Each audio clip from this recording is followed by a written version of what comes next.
जैसे दवाई है ना डॉक्टरों के पास जो है, जो स्टोर में रखी हुई है, जो कंपनियों में रखी हुई है, वो शरीर के ठीक करने के लिए है, वो शरीर की बीमारी ठीक कर देगी। लेकिन जो मन की जो बीमारी है, जो जन्म मरण की जो बीमारी है, वो जो रोग है, वो दवाई ठीक नहीं कर सकती। वो तो उसकी दवाई है नाम, उसकी दवाई है ज्ञान, उसकी दवाई है प्रकाश, उसकी दवाई है समझ,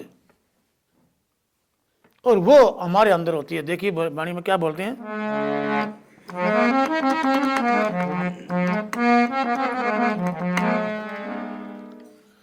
कोई रोगी ले लो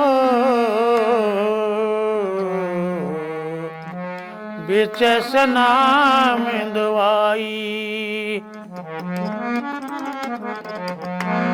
कोई रोगी ले लो बेचे से नाम दवाई, कोई रोगी ले लो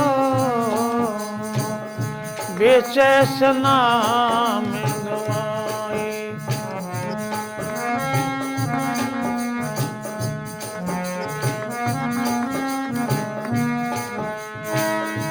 बेचे वो नाम दवाई, कोई रोगी ले लो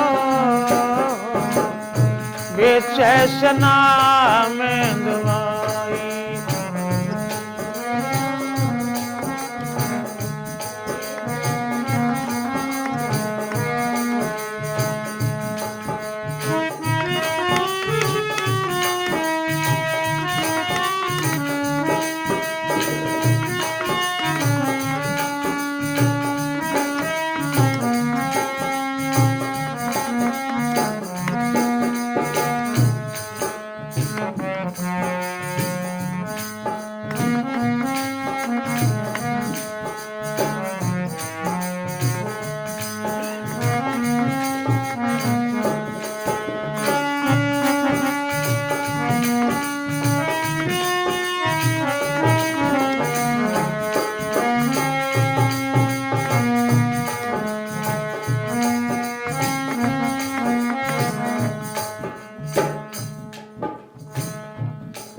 और सब भक्तों के खातिर आई, सबसे खोल दिखाई।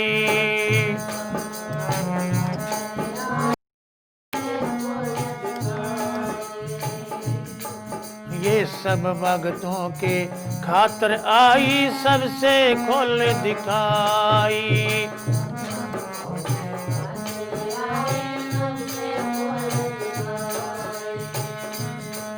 ओ राजा रंग बिरागी ले लो, राजा रंग बिरागी ले लो, घर घर बिकने आई, कोई रोगी ले लो बेचे से नाम दवाई।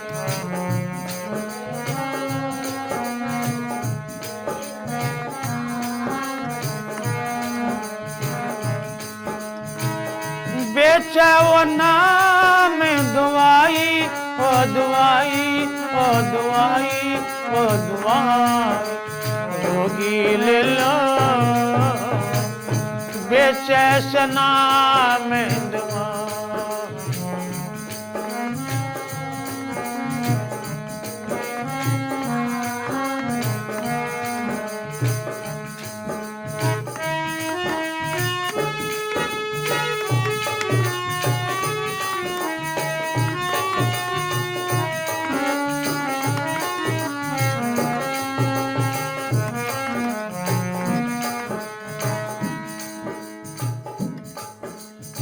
मांगी मिले ना मोल मिले ना, उधारी तक ना जाई।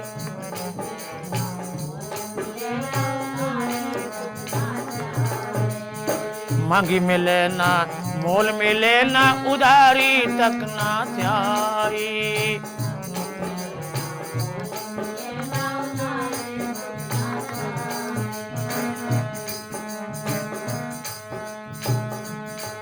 कोई रोगी ले लो बेचे से नाम दवाई, कोई रोगी बेचैसना में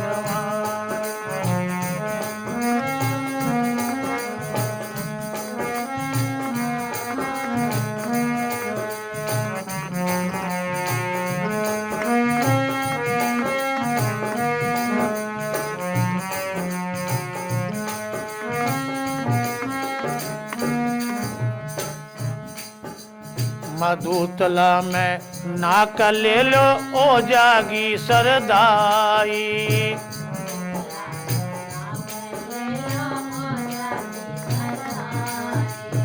सत्संग के में आक ले लो ओ जागी सरदाई।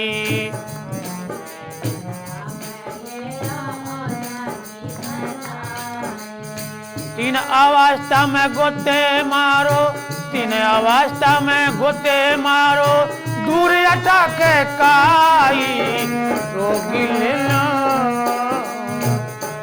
ये चैसना में कोई रोग कटाओ।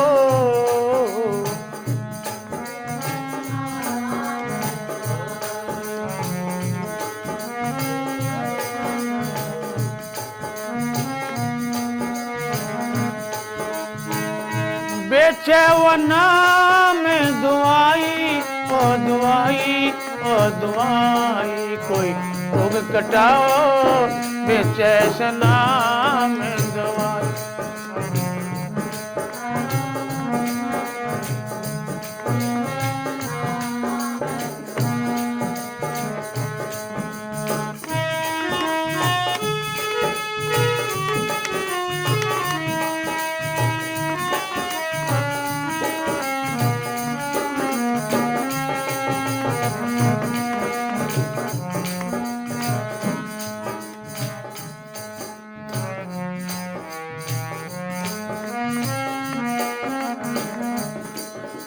मांगी मिले ना मूल मिले ना उदारी तक ना थ्याई।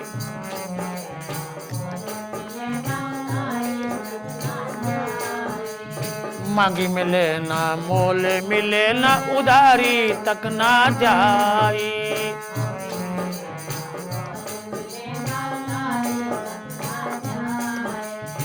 कह रविदास सिर सांटे ले लो, कह रविदास सिर सांटे ले लो, ओ जा सुपल कमाई कोई तो भी ले लो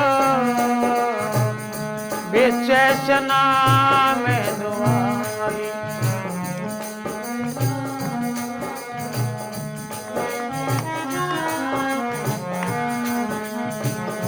बेचे वो नाम दुआई ओ दुआई ओ दुआई, कोई रोगी ले लो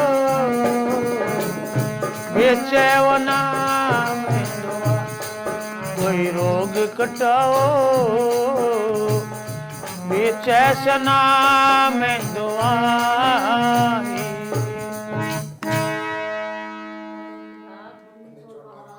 हमें समझाने की कोशिश करिए दुआई के माध्यम से। जैसे संसार में हम बीमारी के बाद दवाई लेते हैं, तो नाम को भी उन्होंने दवाई बता दिया, क्योंकि जन्म मरण का जो रोग है, दो ही रोग है इंसान को, और रोग तो चलते रहते हैं, और रोग भी है ना वो शरीर के हैं। आत्मा का कोई रोग नहीं, जिसको हम मन भी कह देते हैं, मन का कोई रोग नहीं। ध्यान देना, आपके सामने दो बातें आई हैं, इसमें कई बार हमें भ्रम होता है, एक मन एक आत्मा। जैसे आत्मा है ना हमारे शरीर में आत्मा है, लेकिन हम चोर बन गए। आत्मा कभी चोर होती है क्या? आत्मा कभी चोर नहीं होती ना, तो फिर चोर क्यों बन गई? ये तो आत्मा है, पवित्र आत्मा है, ये चोर कैसे बन गई? और मन का कई बार हम जिक्र करते हैं ना कि मन बड़ा गंदा है, कह देते हैं कि नहीं? और जब व्यक्ति को ज्ञान हो जाए, आत्म ज्ञान हो जाए, फिर मन ठीक क्यों हो जाता है? थोड़ा समझ लेना इसको। उलझन खत्म हो जाएगी। आत्मा पवित्र है, हमारे शरीर में रहती है, और वो व्यक्ति चोर बन जाता है, अत्याचारी बन जाता है। क्या आत्मा को पता नहीं होता? आत्मा बन जाती है ना, आत्मा चोर बन जाती है ना। ये तो यही है ना कि आत्मा चोर बन जाती है, क्योंकि वही तो काम करती है। इसका मतलब मैली हो गई, ये उसको ज्ञान नहीं रहा, अपना भान नहीं रहा, अपना भास नहीं रहा कि मैं आत्मा हूं, पवित्र आत्मा हूं, और दूसरे पर दया करने वाली हूं, और मैं गले काट रही हूं। होता है कि नहीं? और ऐसा ही मन करता है कि मन अत्याचार करता है। और जब वो उसको ज्ञान हो जाता है, आत्मा को ज्ञान हो जाता है, आत्मा ज्ञान, फिर मन ठीक क्यों हो जाता है? इसको थोड़ा समझ लेना, ये फर्क हट जाएगा। कई रोड़ा बड़ा है, क्योंकि इन दोनों का मिलाप करना है, मन आत्मा का मिलाप करना है, और यही रौला है। मन और आत्मा, इनका मिलाप हो गया तो सफर खत्म। क्योंकि मन उल्टे काम करता है, आत्मा सीधे काम करती है। मन तो बुराइयां करता है, और आत्मा तो भक्ति चाहती है करना।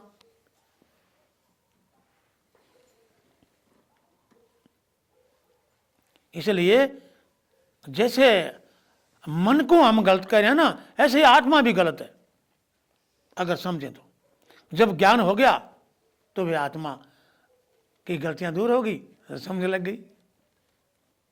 क्योंकि ज्ञान कुछ और दी जाए, ध्यान इससे अलग रह जाता है। ज्ञान जब आया तो आत्मा पवित्र हो गई। ऐसे कहते हैं ना कि आत्मा पवित्र हो गई, और मन भी फिर ठीक हो जाता है। जब आत्मा पवित्र हो जाती है ना, फिर मन भी ठीक हो जाता है। यानी मन आत्मा एक ही है, एक ही पहलू के सिक्के हैं, ऐसे दोनों एक ही हैं, लेकिन उनके नाम दो है।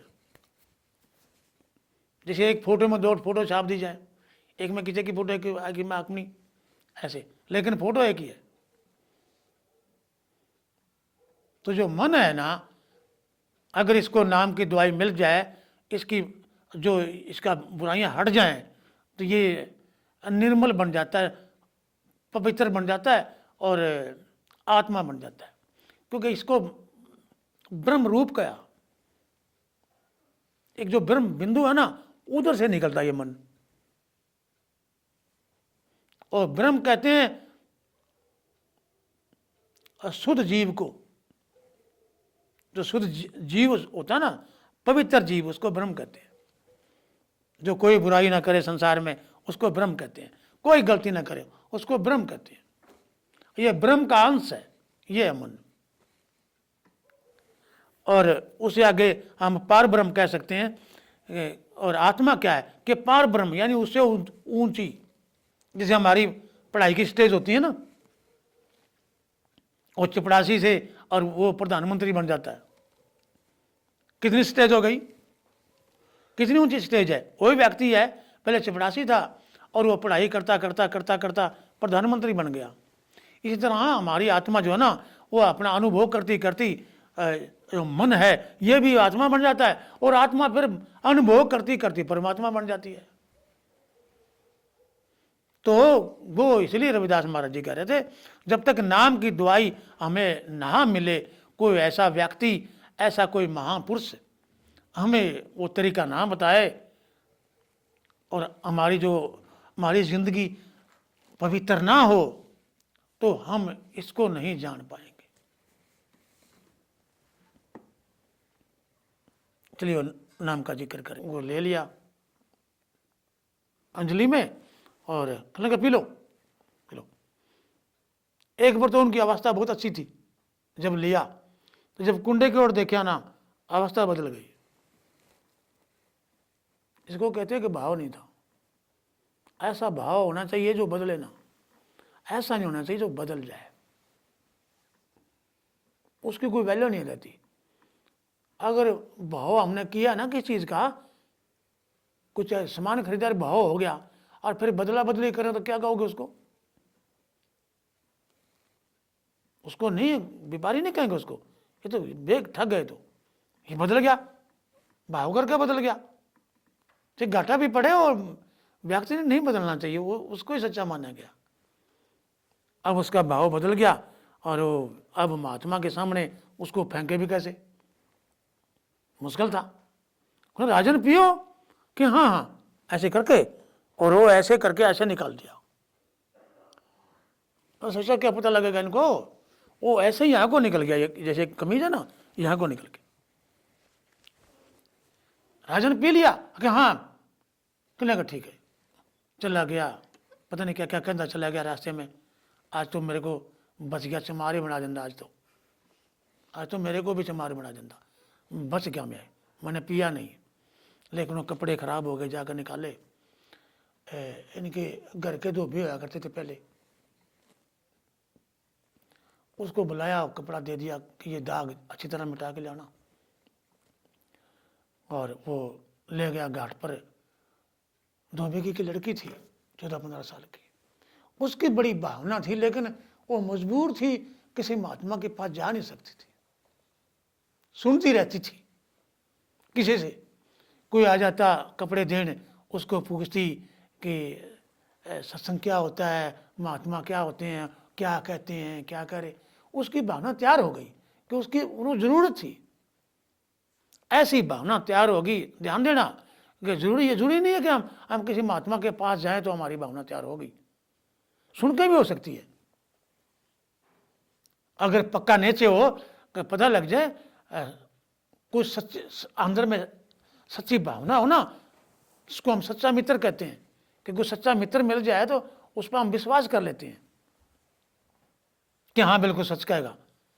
अगर वो हमारा सच्चा मित्र है, जब हमारे अंदर सच्चाई प्रकट होती है ना, तो हम किसी की भी बात पर विश्वास कर लेते हैं, चाहे बेशक ठगे जाएं, लेकिन हम पीछे नहीं हटते। उसकी इतनी भावना थी लड़की की। और वो जो रोटी लेके आई, धोबी तैयार था कपड़े धोने पे, तो कहने लगी पिताजी रोटी खाओ आप, मैं धो लूँगी, कपड़े धो दूँगी। कहने लगे बेटा ठीक है, ये राजा का कपड़ा, ये दाग ये लग गया ना, पता नहीं किस चीज़ का है, इसको अच्छी तरह जरा धो देना। और कहते हैं उस ज़माने में केमिकल इतने थे नहीं, आज भी केमिकल ऐसे नहीं है, कई दाग नहीं हटते।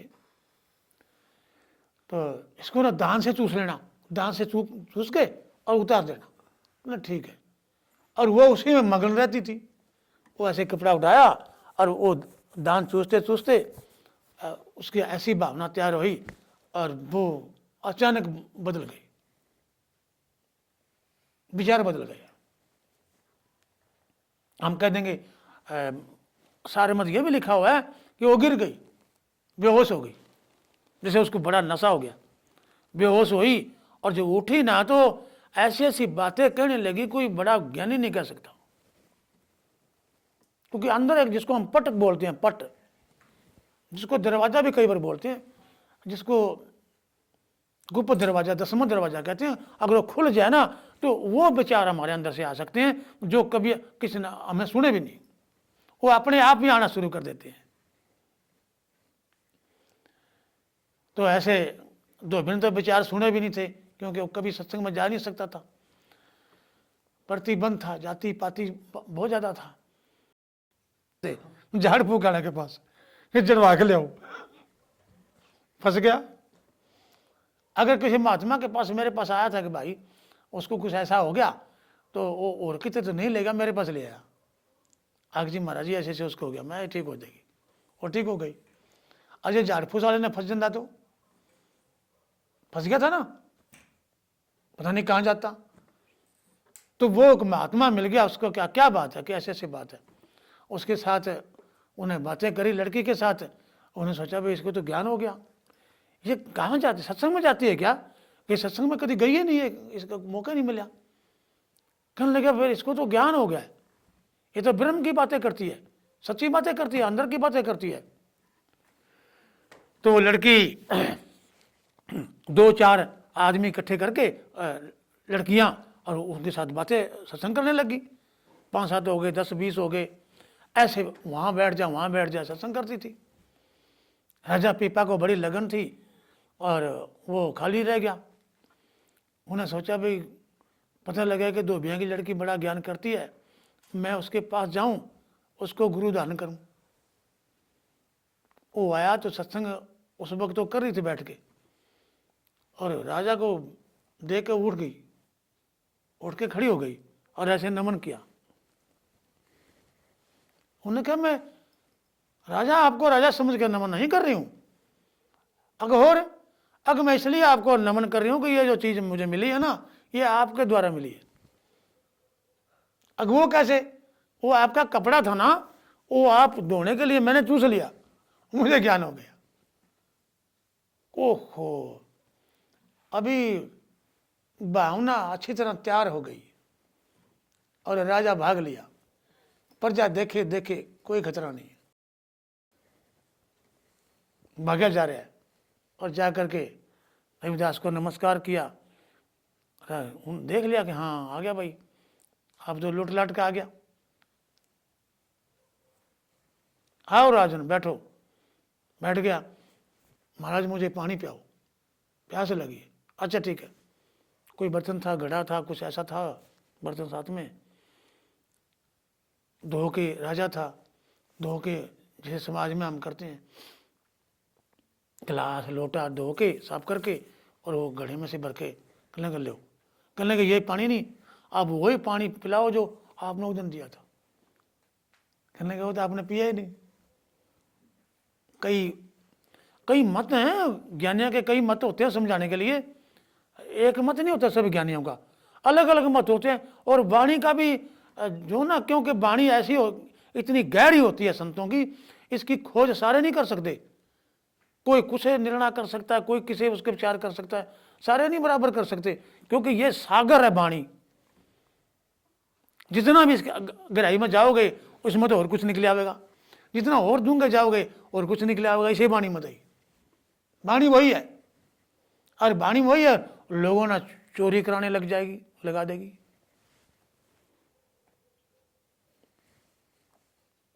तो उन्होंने कहा इन्हें पिया नहीं और फिर आ गया। कहने लगे राजन ऐसे लिख दिया एक विद्वान ने, पानी वो नहीं है, वो तो मुल्तान चले गए, ऐसे लिख दिया एक ऐसे कवि ने। क्योंकि वो इन्होंने लिख दिया कि कमाली थी वह धोबिया की लड़की, और कमाली मुल्तान ब्याही हुई थी,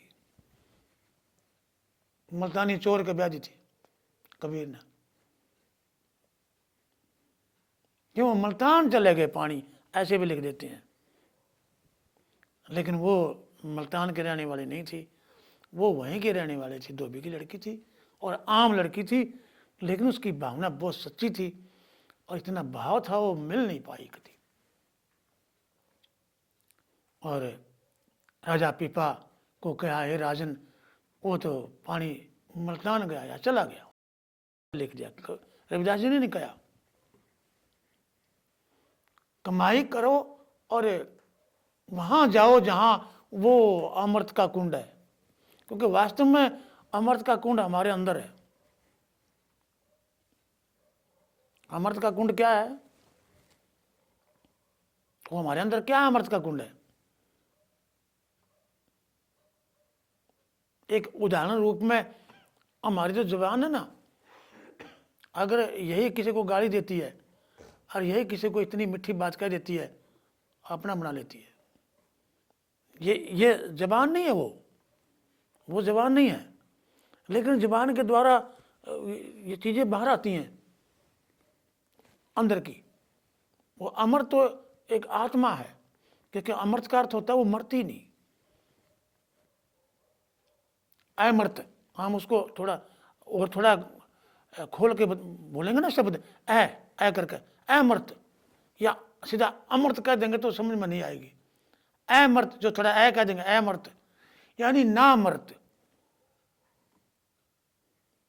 क्योंकि वो उसी के द्वारा वो नाम देते थे रविदास जी, पानी के द्वारा, उसी में उन्होंने सब कुछ करके था।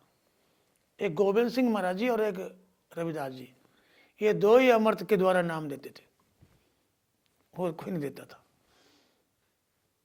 वो भी अमृत के द्वारा कुंडे में अमृत बना के और नाम बांटा करते थे। रविदास जी भी उस कुंडे में से अमृत बांटा करते थे, लेकिन वो उसका नाम गंगा था, उसमें प्रकट होती थी, उसमें एक नाम की शक्ति थी, नाम को गंगा कहते हैं। और राजा पीपा ने ऐसी भक्ति करी, सब कुछ अपना आप बदल दिया, और राजा से भिखारी हो गया, आम आदमी से भी नीचे हो गया। और एक दिन ध्यान देना, एक बहुत ही एक सुंदर एग्जाम्पल है। जब राजा पीपा को अनुभव होया ना, तो वो समुद्र के किनारे था। समुद्र के किनारे जब खड़ा हुआ था ना, उन्होंने रविदास जी की मूर्ति देखी अंदर अंदर, तो अनुभव हुआ, अंदर छलांग मार गया समुद्र में। समुद्र में छलांग मारी और बाहर निकल गया, तो बाहर निकला तो सब कुछ साफ हो गया। तो इसका मतलब है मानस परमात्मा है।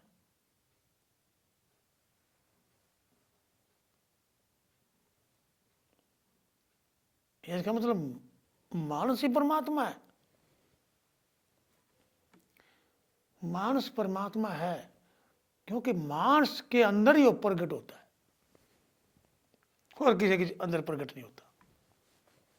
इसलिए इसको मानस को परमात्मा का दर्जा दे दिया गया। ये एक बड़ी अजीब बात है। और परमात्मा जो काम करता है ना, वो इंसान में आकर के करता है, इंसान से बाहर वो काम नहीं करता। जैसे बिजली है ना, आपकी किसी यंत्र में आके काम करेगी, वैसे नहीं करती है, मनुष्य में आकर काम करता है वो परमात्मा।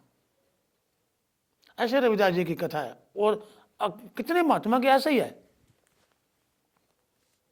ऐसे रूप में मिला जो परमात्मा किसी को मिला, और किसी रूप में नहीं मिले। यानी हमें चेतन होकर के और वो कानून अपनाने पड़ेंगे, और वो ऑटोमेटिक आ जाते हैं। जब कोई पढ़ाई करते हैं ना हम किसी चीज़ की, तो ऑटोमेटिक आ जाते हैं ना। अब ये भाई सीख रहे हैं ना, अभी अपने आप ही इनको सारे काम आ जाते हैं ना, फटाफट फटाफट करे, चल भाई। आम आदमी दूसरा लड़का कर सकता है क्या?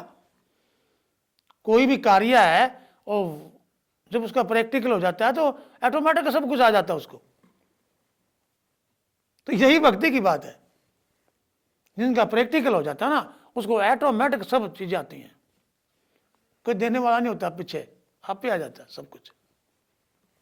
इसलिए रविदास महाराज जी की ये वाणी थी, हमें मानस हैं, हम मनुष्य हैं, और हमें मनुष्य बन के रहना चाहिए, और अपने अंदर उस परमात्मा को देखना चाहिए।